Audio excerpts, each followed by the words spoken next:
Deep within the shadows of the Kuiper Belt, a massive structure drifted silently, its presence a closely guarded secret, even to its creators back on Earth.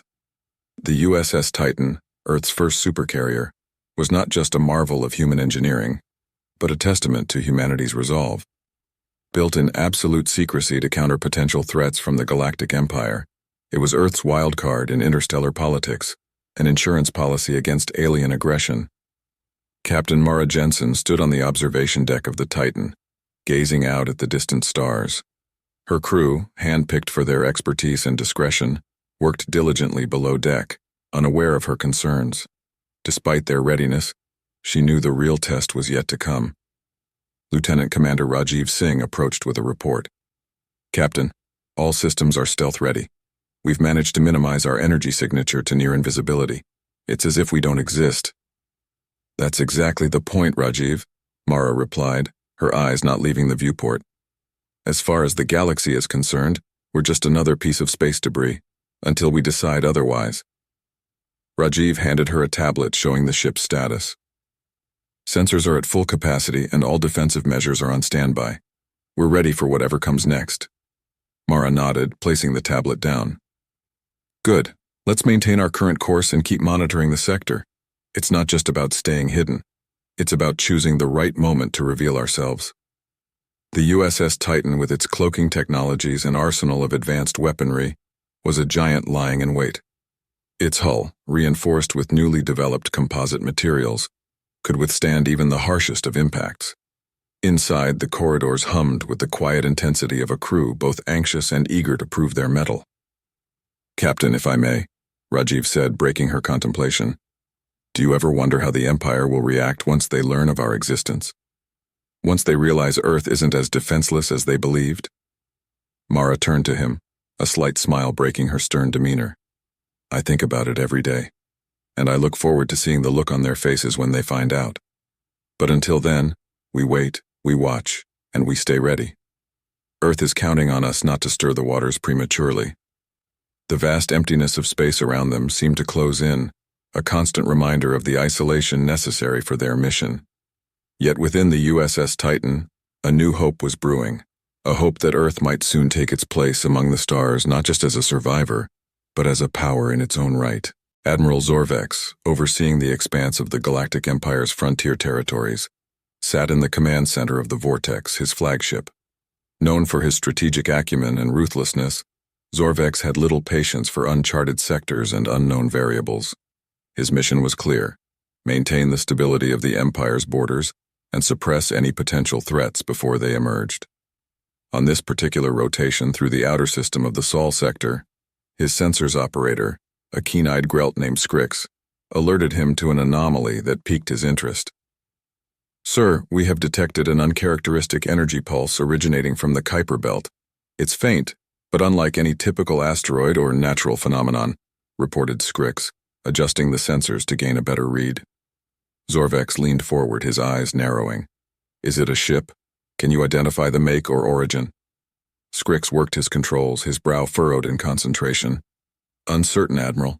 The object is cloaking its energy signature very effectively. It's unlike anything we've encountered." "Dispatch a scout probe immediately and enhance our surveillance on that sector. If it's a ship, I want to know who has the audacity to hide in plain sight on our doorstep," Zorvex commanded, a hint of curiosity mixed with his usual sternness. As the probe departed, slicing through the cold vacuum of space, the crew of the Vortex waited with bated breath. Zorvex, standing with his arms behind his back, watched the live feed from the probe. The data it began to send back was intriguing: a large, unidentified object, clearly manufactured, hidden among the celestial debris. "Prepare a recon squadron. If that probe finds anything of interest, I want eyes and hands on it immediately," Zorvex ordered. His mind raced with the possibilities of what this discovery could mean. A new technology? A hidden base? Or perhaps a potential new ally or enemy lurking in the shadows. Meanwhile, back on the Titan, alarms softly blared as the ship's sensors picked up the incoming probe. Mara Jensen quickly assessed the situation, her crew ready at their stations. "Looks like we've caught someone's attention sooner than expected," she remarked dryly. Rajiv replied, looking at the sensor readings.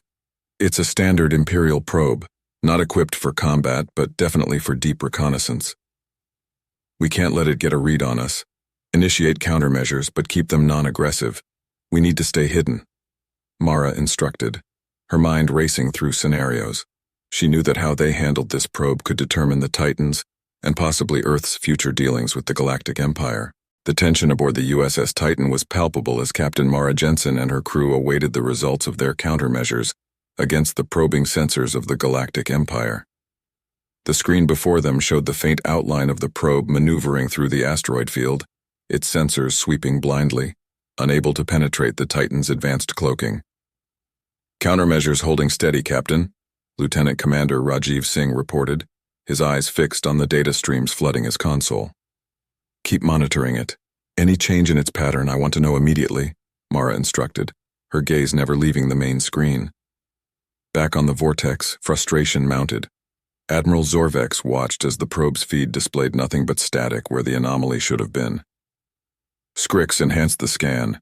Push the probe's sensors to their limits," he ordered, his voice edged with irritation. "Already on it, sir. If there's something out there, we'll find it," Scrix responded, his fingers flying over the controls. Suddenly, the probe's sensor array overloaded, and the feed went blank. "We've lost the probe, Admiral. It seems there was a defensive measure we didn't anticipate," Scrix reported, concern lining his features. Zorvex's eyes narrowed. "Prepare the fleet. We're going in. If someone's hiding there, they've just invited a personal visit." Meanwhile, Mara made a swift decision. "They'll be coming now. We need to initiate first contact protocols. Rajiv, prepare a transmission, encrypted, but make it traceable. If they're coming, we'll meet them as equals." The Titan broke its silence, sending a deliberate signal towards the advancing Empire fleet. The message was clear and concise, inviting a dialogue under the banner of peace. Admiral Zorvex received the transmission and paused. The message was unexpected. A peace dialogue? They revealed themselves now, he mused. "Very well. Set a course. Let's see who dares summon the might of the Galactic Empire." The two behemoths of space soon faced each other, a vast gulf of void between them, but a mere stone's throw in cosmic terms. On the bridge of the Titan, Mara activated the communication channel, her face appearing before Admiral Zorvex. "I am Captain Mara Jensen of the USS Titan, representing the planet Earth," she stated firmly. "We seek peaceful coexistence and mutual respect among the stars." Zorvex studied her, his face unreadable. "I am Admiral Zorvex of the Galactic Empire. You occupy a region of space that holds interest for us. Your stealth and technology are impressive. Perhaps too impressive to overlook." Mara met his gaze, her voice steady. "We've prepared for this day, Admiral. Earth may be young in the eyes of the galaxy, but we are ready to defend our sovereignty and earn our place among the stars. We propose a treaty, not a conflict." Zorvex's eyes flickered with a mix of surprise and respect. "You are bold, Captain Jensen. Very well, I will hear your proposal.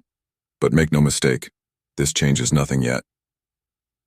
As the transmission ended, both crews prepared for the next phase. This encounter could lead to unprecedented alliances or catastrophic war. Mara turned to her crew, her expression resolute. "No matter what comes next, we stand ready. Earth's future among the stars begins today." The tension between the USS Titan and the Galactic Empire's flagship Vortex escalated rapidly, as both sides prepared for any outcome. Admiral Zorvex, intrigued but cautious, had agreed to listen to Earth's proposal but also dispatched a squadron of his elite fighters as a show of strength and readiness. Aboard the Titan, Captain Mara Jensen watched the approaching fighters with a grim determination. "All hands battle stations. Prepare for a defensive engagement," she ordered, her voice echoing through the corridors of the Supercarrier. The crew of the Titan sprang into action, manning their battle positions with practiced efficiency. The Supercarrier's state-of-the-art weapons systems designed to handle multiple targets simultaneously hummed to life. "Launch interceptors and bring our main cannons online. Let's show them what Earth can do," Mara commanded. As the enemy fighters closed in, the space between the two behemoths erupted into a dazzling display of firepower. The Titan's advanced targeting systems locked onto the incoming squadron, unleashing a barrage of plasma bolts. Each strike was calculated to disable rather than destroy, a testament to Earth's desire for peace despite the display of military might. Admiral Zorvex observed the battle from the bridge of the Vortex, his interest piqued by the unexpected resilience and advanced technology of the Titan. "Cease fire," he suddenly commanded, raising a hand. "Pull back the squadron. I want to reassess our stance." The surviving Empire fighters quickly retreated, their ships damaged but not beyond repair. Aboard the Titan, Mara breathed a sigh of relief as the immediate threat waned. She turned to her communications officer. "Open a channel to the Vortex. It's time to talk." Admiral Zorvex appeared on the screen, his expression more contemplative than before. "Your defense capabilities are impressive, Captain Jensen. Earth has indeed prepared well. What exactly is it that you propose?" Mara stood tall, her resolve clear. "We propose the Treaty of Teran rights, a recognition of Earth's sovereignty, and an agreement for peaceful coexistence and mutual defense against any threats to our home. In return, Earth will share its advancements in technology and resources." Zorvex considered her words, the gears turning behind his stoic facade. "A bold offer, Captain. I will need to consult with the Imperial Council. We will meet again. Until then, consider this a temporary ceasefire." As the communication ended, Mara turned to her crew, pride evident in her eyes. "Well done, everyone. We've bought Earth a chance at diplomacy. Let's make sure we're ready for what comes next." The ceasefire held as both the USS Titan and the Vortex stood in space, a silent testament to the sudden and fragile peace that had formed between them. Preparations began in earnest aboard the Titan for the diplomatic talks that would determine their future. Mara spent the ensuing hours in strategy meetings, poring over every detail of the treaty with her senior officers and Earth's newly formed Extraterrestrial Relations Council. She knew that the strength of their position lay not just in their military capabilities, but in the promise of their technology and the strategic value of Earth as an ally. Meanwhile, aboard the Vortex, Zorvex communicated with the Imperial Council, relaying the events and Earth's proposal. The Council was intrigued but divided. Earth's unexpected show of force and technological prowess made them a wild card that could shift the balance of power in the galaxy. After intense deliberations, Zorvex received his orders. "Proceed with negotiations but ensure the Empire's interests remain paramount," the Council instructed. With the go-ahead from his superiors, Zorvex invited Mara and her diplomatic team to the Vortex for official talks. As Mara and her team arrived, flanked by their security detail, they were greeted with a mix of curiosity and respect by the Empire's delegation. The negotiations were intense, with both sides laying out their terms. Earth's position was clear. Recognition of their sovereignty was non-negotiable. In exchange, Mara offered not only technological sharing, but also strategic support against mutual threats in their quadrant. Hours turned into days as both sides debated, negotiated, and slowly moved towards an agreement. The Treaty of Teran rights began to take shape, incorporating terms that would ensure Earth's independence while providing valuable benefits to the Galactic Empire. Finally, as the last clause was agreed upon, Mara and Zorvex signed the historic treaty. The moment was broadcast across the galaxy, signaling not just the birth of a new alliance, but the arrival of Earth as a formidable power in the cosmic arena. "Captain Jensen, you have ensured your planet's place at the galactic table," Zorvex remarked, a hint of respect coloring his tone. Mara smiled, her eyes reflecting the weight of their achievement. "And you, Admiral, have opened the Empire to new possibilities. May this be the beginning of a lasting peace." As the delegations exchanged formalities and the Titan prepared to return to Earth, Mara looked out at the stars. The galaxy was vast and their journey was just beginning, but for the first time, Earth was not alone among the stars. Following the successful negotiations and the historic signing of the Treaty of Teran rights aboard the Galactic Empire's flagship Vortex, Captain Mara Jensen and her crew were preparing for their journey back to Earth. The treaty recognized Earth's sovereignty and established it as a strategic ally in the galaxy, promising a future of mutual respect and cooperation. As the USS Titan disengaged from the docking bay of the Vortex, Mara addressed her crew with a sense of pride and accomplishment. "Thanks to your hard work and dedication, we have not only secured our home's future but also claimed our place among the stars as equals. Prepare for our return to Earth. It's time to share the good news." The journey back was filled with a sense of anticipation. Earth's command had been kept informed throughout the negotiations, and the world awaited their return with bated breath. The news of the treaty had already begun to spread, sparking celebrations and a renewed sense of unity among the global population.